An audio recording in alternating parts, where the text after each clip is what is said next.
जय माता दी दोस्तों, स्वागत है आप सभी का एक बार फिर से।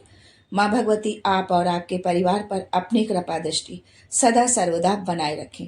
दोस्तों, यदि आप अपने जीवन में सुख सौभाग्य चाहते हैं, धन समृद्धि चाहते हैं, जीवन के हर क्षेत्र में सफलता पाना चाहते हैं, व्यापार में तरक्की चाहते हैं, नौकरी में प्रमोशन चाहते हैं, अपने बच्चों का, अपने घर परिवार का भविष्य उज्जवल बनाना चाहते हैं, तो आप बिल्कुल सही चैनल पर आए हैं। यदि आप पहली बार हमारे इस चैनल पर आए हैं तो चैनल को सब्सक्राइब करके बेल आइकन जरूर दबाइएगा। दोस्तों, चैत्र नवरात्रि का पावन पर्व माँ दुर्गा की उपासना के लिए अत्यंत शुभ और फलदायी माना जाता है।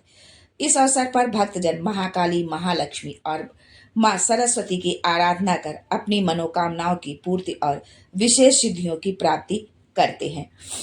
दोस्तों, माँ दुर्गा की कृपा पाने के लिए कुछ बहुत ही आसान और प्रभावी उपाय हैं जिन्हें आप नवरात्रि में कर सकते हैं।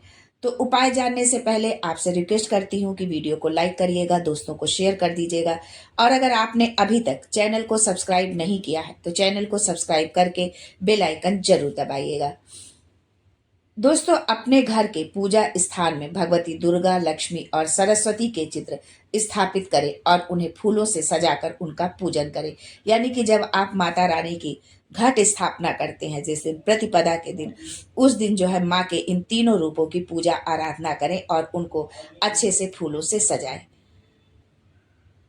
9 दिनों तक माता रानी का व्रत रखें। यदि पूर्ण व्रत संभव ना हो तो पहले, चौथे और 8वें दिन का उपवास जरूर रखें। यदि आप पूरे 9 दिन नवरात्रि का व्रत रख सकते हैं तो बहुत ही अच्छा है, लेकिन यदि आप पूरे नवरात्र का व्रत नहीं रख सकते हैं तो आप पहले दिन का व्रत रखें, चौथे दिन का व्रत रखें और 8वें दिन का व्रत रखें। ये उपवास करने से माता रानी की जो है कृपा मिलती है और उनका आशीर्वाद आपके पूरे घर परिवार को प्राप्त होता है। नवरात्रि के पूरे 9 दिनों तक माता के नाम की अखंड ज्योति जरूर जलाएं जो है, और अखंड ज्योति को कभी भी आप अकेला न छोड़ें, उसका जो है ध्यान रखें, क्योंकि उसमें जो है माता रानी की शक्तियों का वास होता है। माता रानी उस ज्योति में स्वयं समाहित होती हैं, इसलिए ज्योति को कभी भी अकेला न छोड़ें।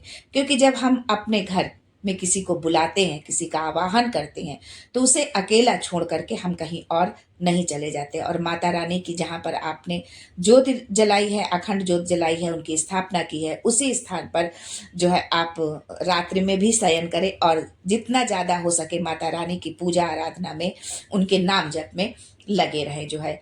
नावान जप जो है, यदि आपके पास समय है तो नावान जप आप जरूर करें, जितना अधिक से अधिक आप कर सकते हैं। और ज़्यादा समय नहीं है तो कम से कम 108 बार तो माता रानी के इस मंत्र का जाप करें। मंत्र है ओम येम हीम क्लीम चामुंडाय विच्चे। इस मंत्र का जाप आप जितना अधिक कर सकते हैं उतना जो है फलदायी होता है। बहुत लोग हमेशा करते हैं, 12 महीने माता रानी के इस मंत्र का जाप करते हैं, लेकिन नवरात्र के दौरान जब हम इस मंत्र का जाप करते हैं तो उसका विशेष फल हमें प्राप्त होता है। दुर्गा सप्तशती का पाठ करना भी जो है बहुत अनिवार्य होता है। यदि आप व्रत उपवास आपने 9 दिन का रखा है या नहीं रखा है, लेकिन यदि आपने घर में माता रानी की स्थापना की है या नहीं भी की है, तो भी यदि आप कर सकते हैं तो दुर्गा सप्तशती का पाठ जरूर करें। लेकिन यदि समय के अभाव में आप पूरे दुर्गा सप्तशती का पाठ प्रतिदिन आप नहीं कर सकते हैं, तो आप जो है सप्त श्लोकी दुर्गा का पाठ करें, जिससे कि आपको दुर्गा सप्तशती के पूर्ण पाठ के फल का की प्राप्ति आपको होगी। पूजन में जो है लाल रंग का जो है ऊनी आसन का प्रयोग करें, यानी जिस स्थान पर आप बैठते हैं उस स्थान पर जो है आपको आसन का प्रयोग करना है। आसन का रंग जो है लाल होना चाहिए और ऊनी होना चाहिए। दोस्तों, ऊनी इसलिए होना चाहिए क्योंकि ऊनी जो है बहुत ही शुद्ध माना जाता है, इसलिए ऊनी आसन का प्रयोग करना चाहिए जो है।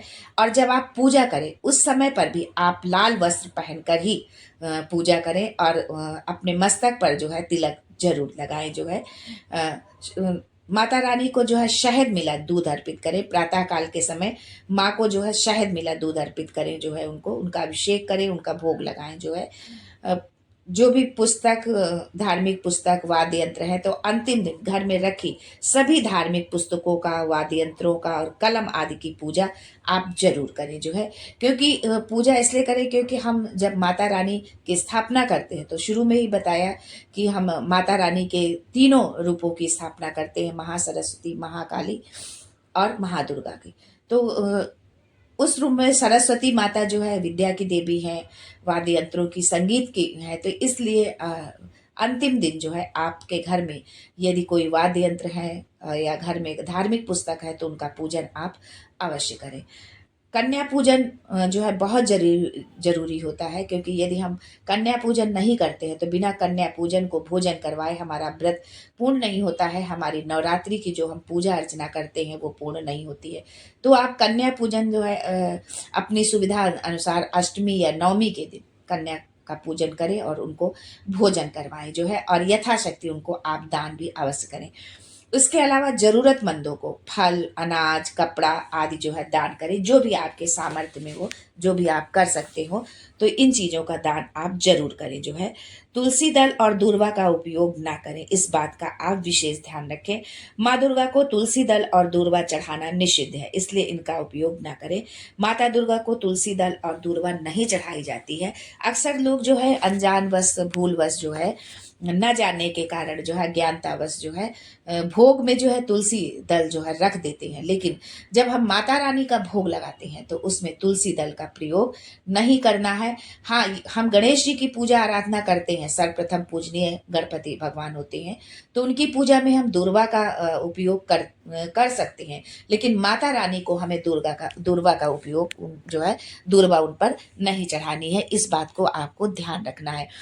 दोस्तों, पूजा पाठ तो हम अपने श्रद्धा और भाव के अनुसार करते हैं, जो भी जिसके पास जितना समय है और अपनी श्रद्धा के अनुसार करते हैं। लेकिन यदि हम इन छोटे छोटे नियमों का पालन करते हुए हम अपना पूजन करते हैं तो उन 9 दिनों के लिए जो एक अनुष्ठान होता है, 9 दिनों का ये जो अनुष्ठान होता है, तो इस अनुष्ठान का हमें पूर्ण फल मिलता है। माता रानी की पूर्ण कृपा हमें मिलती है।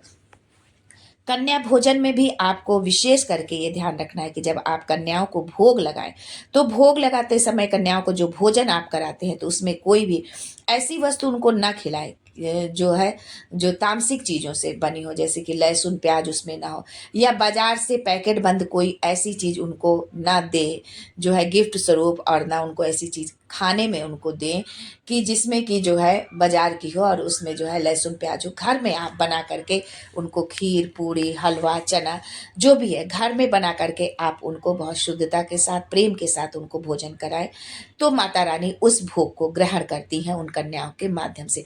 क्योंकि कन्या रूप में माता रानी स्वयं हमारे घर पर आती हैं और स्वयं उस भोजन को ग्रहण करती हैं। तो बहुत ही शुद्धता के साथ हमें भोजन बना करके, और वो बाजार का नहीं, बहुत लोगों होते हैं कि जो बाजार से ला करके दही जलेबी या कुछ मीठा ला करके कन्याओं को जो है खिला देते हैं।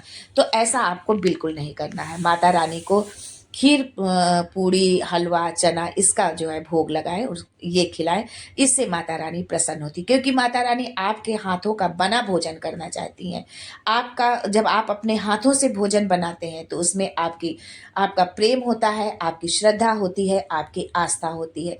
और जो है ईश्वर जो है हमारी प्रेम, श्रद्धा और आस्था का भूखा है। हम जब प्रेम के साथ, भाव के साथ जब हम उस भोजन को बनाते हैं तो उसमें माता रानी की कृपा बरसती है जो है, और वो माता रानी उस भोग को ग्रहण भी करती हैं। तो ये छोटी छोटी चीज़ें हैं, इन चीज़ों का आप जरूर ध्यान रखें। आज के लिए बस इतना ही, फिर मिलते हैं कुछ नया, कुछ अलग, कुछ अद्भुत लेकर के। तब तक के लिए जय माता दी and thanks for watching my video.